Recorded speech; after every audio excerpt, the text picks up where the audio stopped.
situation change? Alors moi je pense que pour changer la donne à l'école, on peut disposer de trois leviers. Le premier c'est notamment comment est-ce qu'on peut en tout cas mieux faire des campagnes de sensibilisation à l'école sur ces questions-là.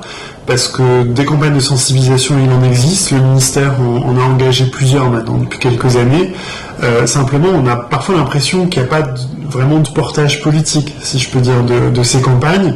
C'est-à-dire qu'elles sont relayées, mais est-ce qu'on se donne vraiment les moyens qu'elles soient relayées de manière efficace? Donc je pense qu'il y a vraiment quelque chose à travailler là-dessus, de manière à ce que les affiches, elles ne terminent pas derrière une machine à café, que les personnels qui les relaient ou qui relaient les outils sont en capacité de comprendre et utiliser ces outils. Et je pense qu'il y a un vrai travail de formation à faire là-dessus, et puis y compris même vis-à-vis de la prise de parole du ministère en tant que tel, c'est-à-dire en quoi ou comment le ministère en tout cas se saisit par exemple des sujets d'actualité quand il se pose à l'école. Un acte homophobe, quelle réaction du ministre sur la question? Enfin voilà, je pense qu'il y a toutes ces questions-là sur lesquelles le ministère pourrait être beaucoup plus visible et exemplaire. Il y a un deuxième levier qu'on peut activer qui est la question des représentations de l'homosexualité dans l'environnement éducatif.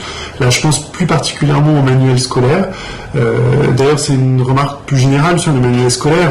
Vous avez toujours des exemples avec des familles, des couples, des scènes de vie qui sont représentées et qui sont loin, en tout cas, d'être calquées ou d'être proches de la réalité, de la diversité de la société française. C'est vrai des familles homoparentales ou des couples homosexuels comme tous les critères de diversité d'ailleurs. Donc voilà, je pense qu'il y a aussi un travail à faire là-dessus avec les éditeurs pour changer la donne. Et enfin, un dernier levier qu'on peut activer, et non des moindres, c'est vraiment la question de l'éducation à la sexualité, éducation à la vie sexuelle et affective.